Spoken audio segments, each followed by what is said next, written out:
Hey, welcome to The Pathway by Pure Psychiatry of Michigan. My name is Taylor Hennrick. This is my colleague Sarang Patel. Hey guys.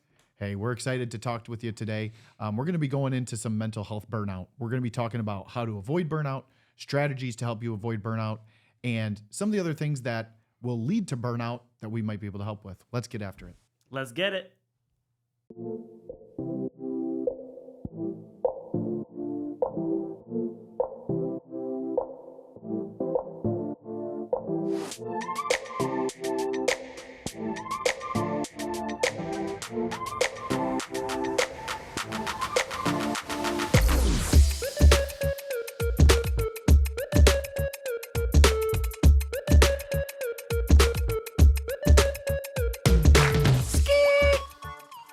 Burnout. Is that how burnout goes? Or it's kind of like skrrr? Anyways, burnout. That was amazing. Mental health burnout. Ooh. Hit it. Man, there's a lot to dive in here, so we're going to get right after it when we talk about mental health burnout. Gosh, Get to the roots. The burden associated with mental health burnout. Oh, gosh, how does it present? What does it look like? How do we classify burnout, right? Sarang and I have a hard time talking about burnout because neither of us feel as though we should ever allow ourselves to be burnt out. But mental health can take a serious toll, physically, emotionally, interpersonally, you name it. When you're burnt out and you can't even manage your mental health, whether you're on medication, off of medication, in therapy, not in therapy, doing some talk therapy, whatever it might be, to feel burnt out means you're done. Like, Right. I am shutting down. I am over this. I have had enough. I have reached capacity. I'm spilling over the edge. Nothing left to give, right? Yeah. Everyone's burnout is different. Okay. So that's my burnout. What's your definition of burnout? I'm not sure. Okay. I guess that's a hard thing. What is burnout? Burnout means that you're at your capacity and you feel like you can't handle it anymore, so you are at burnout? Or is it that you have passed your capacity, you know there's too much stuff on your plate, whether it is family stuff, you're trying to support your family. And I'm not saying don't support family and friends. I mean, like, sometimes, like, you can't help others unless you take care of yourself. We deal with patients all the time, right? It's like, like, be there for your sister, for whoever it is, your friends, family. But if you don't take care of yourself, then how can you be there for them? You can't. Right? So is that considered burnout, where it's just too much stuff on your plate and you're already past it? Or are they both considered burnout? I would argue it's both. Both burnout. Let me paint you a picture. Okay. Diving right into this. You've probably had these exact same calls, but say you're in a telecall, and over the course of the first 3 minutes, a mother of three, gainfully employed, tells me that There we go. she, husband was in the hospital with pneumonia, kids not doing well in school, her job on the line, her mother going into a nursing home, and by the way, they have financial stress. And I'm like, we are 3 minutes into this call, and I'm stressed out, right? It's like, that is a lot. One could understand how one would feel burnt out. And then, oh, by the way, I'm already trying to manage my own mental health. Yeah. You just get pulled in so many different directions in life sometimes. One can understand where burnout, high levels of stress are coming from. So here's my thing to that, right? Is that if you, and that's just an example, I know you could spit off the top of your head, but if you have a bunch of stressors that are external that you can't control, Right. i.e. like mom is sick, dad is sick, you take care of them, your only child, whatever it may be, of course that can be overwhelming, right? But when I think of burnout, I think of I am openly accepting things and doing things that's leading me to feel burned out. That's fair. Like I'm Things working within your here, control. I have 2 jobs, I want to do a side business, you want to do a hustle, and you're doing 3 different things while having kids at home, and you're trying to figure it all out, and you're like, but when someone looks at you, maybe even your partner says, you're doing this to yourself. So you feel overwhelmed and you feel burnt out. At some point, it catches up to you. Curious. So your idea of burnout is more internal. It's, I maybe did this, I took on more, I bit off more than I could chew. Correct.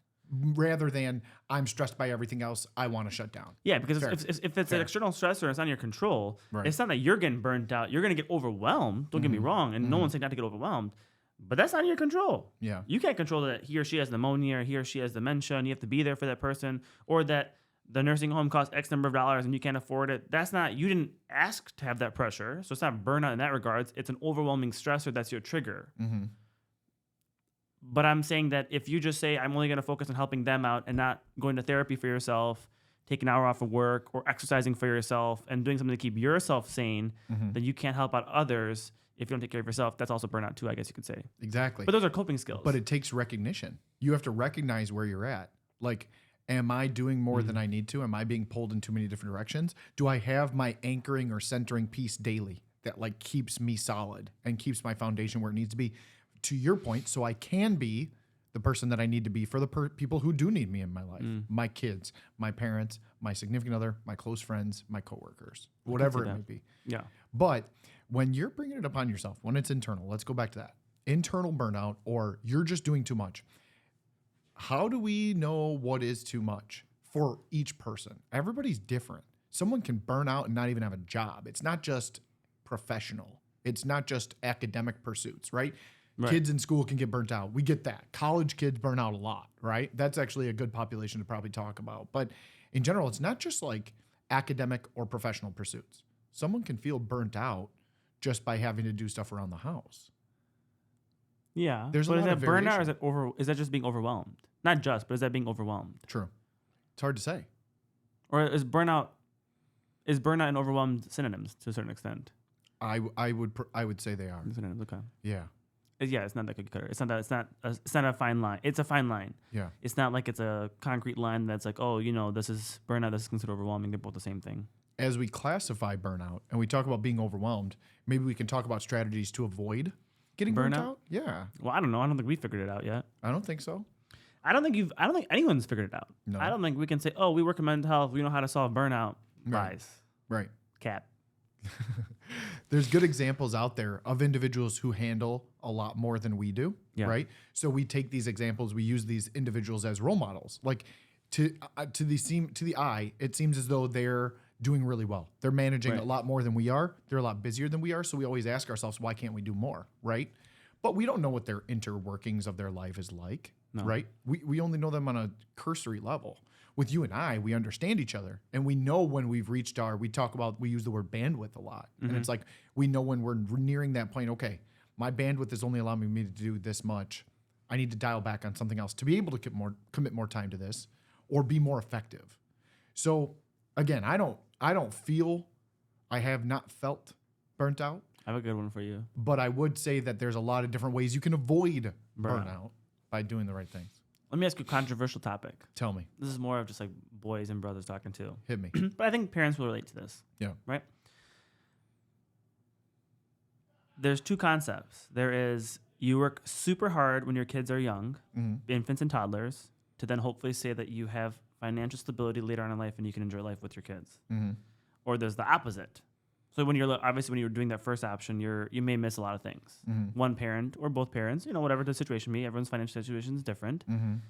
And then you have the opposite is I'm going to slow down work, enjoy them as an infant, enjoy them as a toddler, and when they're older, I'll work harder, or I'm just going to have to work longer throughout life, just the way that society goes, right? Financial, unless you're like bougie wealthy, right? Which props to you, right? Or got an inheritance, which is great too. And there's that option, right? So you just like are saying, well, I need to be more present. I think this is like the way society is shifting, right? Like a lot of, you said those things about dads nowadays are like a little bit more home. They're spending 3 times more time with their kids than they are. I'm not saying I got that figured out. I'm not saying I have the answer either. None of us do. But is one better than the other? What do you think? Is one better than the other? What do you believe in? That's a great question. I am more of a centrist on this topic, and I'll tell you why. I internally get so fearful of missing out on stuff with my daughter and just with my family in general. I love to be around. I love that time. It's so special. So that's why taking, short vacations with the family means a lot to me. But I am also fearful of working so much while she's young. Like you always say, anything can happen. Yeah. Anything can happen at any given time. Health is not guaranteed. Time is not guaranteed. So I get so fearful of getting so work focused or this topic focused that I miss out on stuff that I'm like, I don't ever want to look back and realize how much time I wasted. Right. But to me, having a healthy balance of like identifying, okay, this is family time. But then like, hey, I need to take 12 hours and I need to grind with Sarang. That feels good. Both feel good, right? It feels effective. We can get stuff done. Doing stuff for our work doesn't feel pointless. Doing stuff for mental health doesn't feel pointless. Everything we do feels meaningful to me and impactful. So we're lucky. We are blessed, in my opinion, to do something that can really cause effectual change. Right. So when I know, hey, I'm not going to get to put my daughter to bed tonight, like it's for a reason. I'm not just out there, proverbially shooting the shit or doing something pointless or meaningless. It feels very meaningful. It's for a reason, and it's going to do something that's going to set up our collective future better. What are your thoughts? How do you feel about the same question?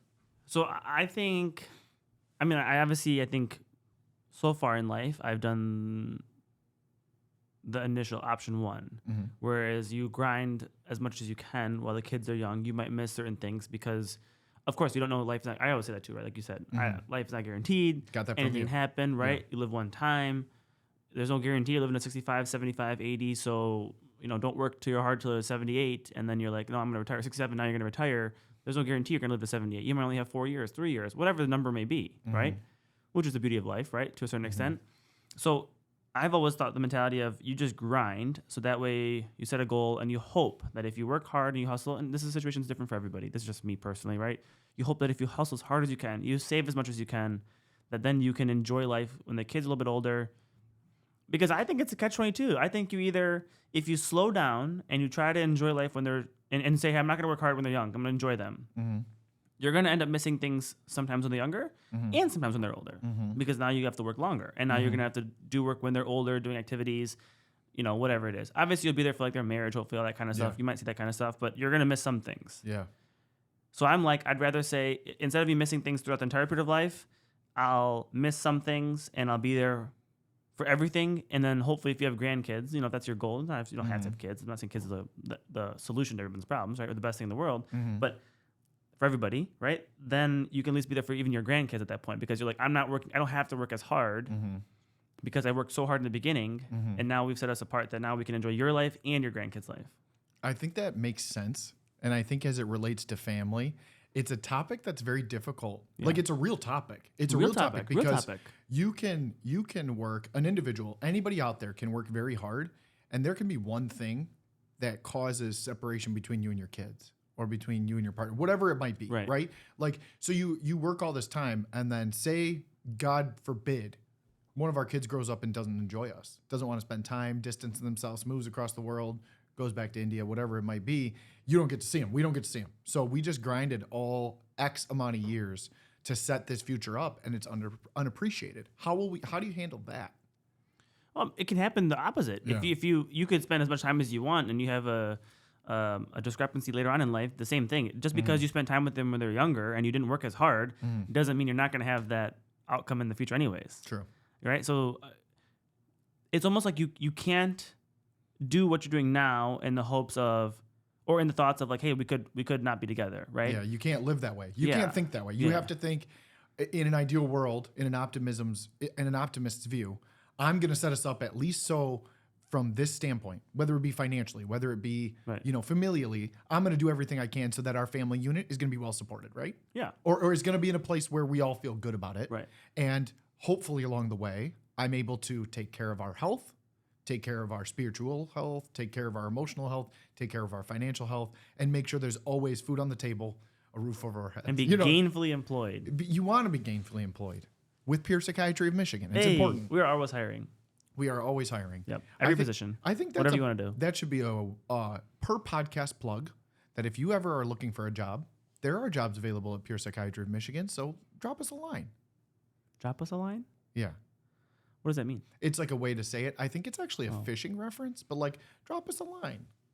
Oh, that makes sense. Yeah. I'm Indian. We don't fish that much. I think that starting with burnout, but going towards what drives you in life / how do you fundamentally look at your landscape, I guess, or like your future, right? There's so much uncertainty. There's so much out there. Anything can happen. And you've brought this up multiple times to the point where it scares me because you're like, oh, but if I'm not here tomorrow, well, like, what do you do? And I'm like, I don't know. I don't have an answer because it's not going to happen, thank God. But like, preparing for the worst is hard.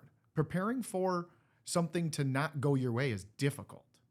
Listen, you have to, this is my fault, but you have to live life. I guess I'm being a hypocrite here. You have to live life assuming that the worst will happen. Yeah. Because that way, when the worst does happen, you're not surprised. That's one person's point of view. I'm not saying for all our viewers. Yeah. I'm not saying, yo, listeners. this is what you do. I'm saying this is Yeah. I'm saying this is how I look at it, but I'm not saying it's right. There's a lot of flaws in it.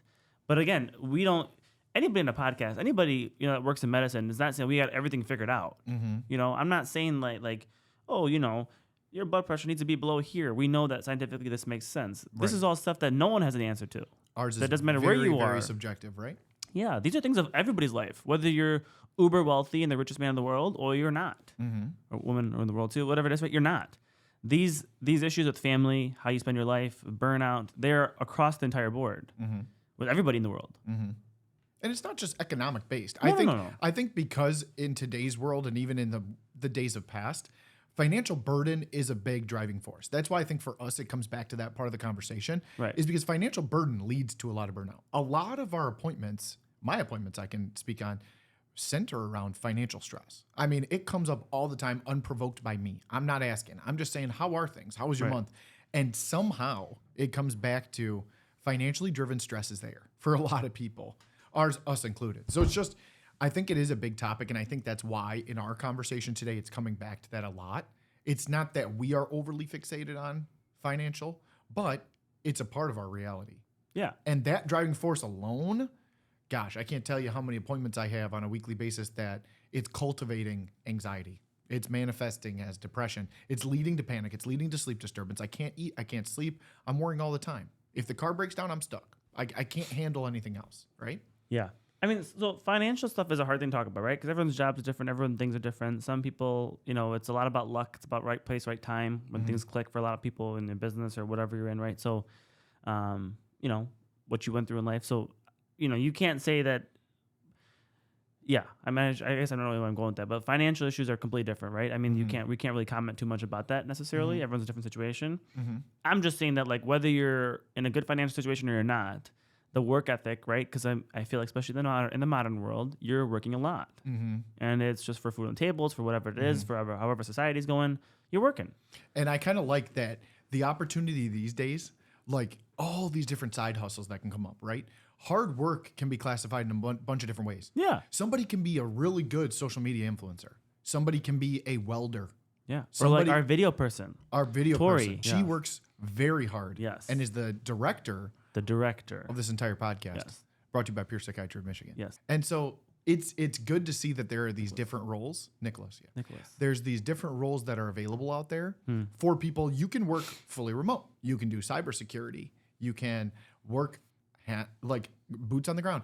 To see all these different opportunities and people seizing them. I love the idea of the side hustle. I love the idea of people being able to, like, hey, this is my niche. I'm going to go do it. Just don't burn out. I had a conversation with someone the other day who shared with me that her husband was a vet, and he decided sometimes they'll bring home shirts from when their military service. Okay. Oh, nice. And this individual was a part of, I believe, the Air Force. So we're just going to go with that. And he had like a specific shirt that he brought back from overseas, and it was in a tatters, right? Like he couldn't even wear it. It was like just showing too much skin. So he decided to remake the shirt. Okay. So he created it, did it, pressed it, screen pressed, whatever. He, posted pictures on social media, and him and his wife instantly got all these people reaching out from his military service regimen. So I want to buy this. Now he's hustling these t-shirts. So 50 people. Where'd you do that? Where'd you get that? How did you do that? This led to a full-on screen printing business for them, where they are reproducing military like shirts, gear, apparel, clothing. Now he's gainfully employed. He is self-employed, and he's rocking it out of their barn in their backyard because, as she revealed to me last time, they figured out Google ads and Facebook ads. She said, not making this up, she told me that they made what they used to make in a month in one day once they figured out Facebook ads. And I was like, I'm really happy for you. That's an awesome business. I'm glad it's going well for you. I hope it continues to go well. But the point that I'm trying to make here is that an opportunity was born out of something that this gentleman just did for himself. Yeah. And it led to a whole economic change for them. She said, my stressors are lower. My anxiety is lower. She felt so much better because of that financial burden being alleviated. Yeah. Right? I mean, and you listen. You try. You shoot. Right. That's what I said. Right place, right timing. Yeah. Sometimes it just kind of works like that. It's just a lot of business. A lot of stuff is luck. Hard work. Don't get me wrong. But a lot of stuff just comes in the right place, right time. I mean, this is how it is. Yeah. But from burnout, right? And we talk about, which we were going back there. Ski. Oh. Coping with it, right? Yeah. Coping with burnout. What do you do?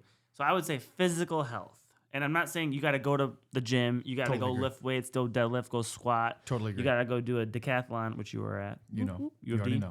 know. Fastest guy at U of D in history. Oh boy. Yep. That's So Taylor not Hennrick. Not accurate. So yes, it is. One of the faster. One of the fastest. Faster ones, we'll say. Faster ones. There we go. Okay. But number one in decathlon. Hey. Decathlon. Yeah. Go ahead. Sorry. Finish your point. I forgot where I was going with this. Oh, physical. Coping. Physical. Coping with it. Coping. Yeah, you don't have to be like lifting weights and spending an hour, but if you're walking 15 minutes, if the weather's good, the sun's out, go for a walk 15 minutes. If you're in the winter, like we are in Michigan here, right, and it's going to get cold, if it's still sunny, bundle up a little bit, go for 15 minutes. If you're high risk of falls and you're elderly, you don't want to go nice and slip and fall, walk in the house a little bit extra. You know, you can Up do and down whatever the you can do. stairs. Yeah, Yep. something you can do. Or on the first floor if you're scared to go down the stairs. Like whatever you can do, some sort of physical exercise more than what we are currently doing, unless you're out here just like, you know, a lot of people are doing really well with it. But this is, I'm not saying I got to figure it out either. Clearly I got to work out too. But I don't think there's, because of the work-life balance that we have, especially, and how we're moving towards that, I think everyone can agree with that, right? Most people could agree with that. You don't get the time necessarily, or we don't make the time because of the work-life balance to be able to do that. Your commute to work, right? All those issues that you have, financials, if you have kids, you have after-school activities. When and how do you put that time for yourself? Yeah. I don't have a solution. I'm just venting. I think where you brought this is coping. How do you cope with mental health burnout?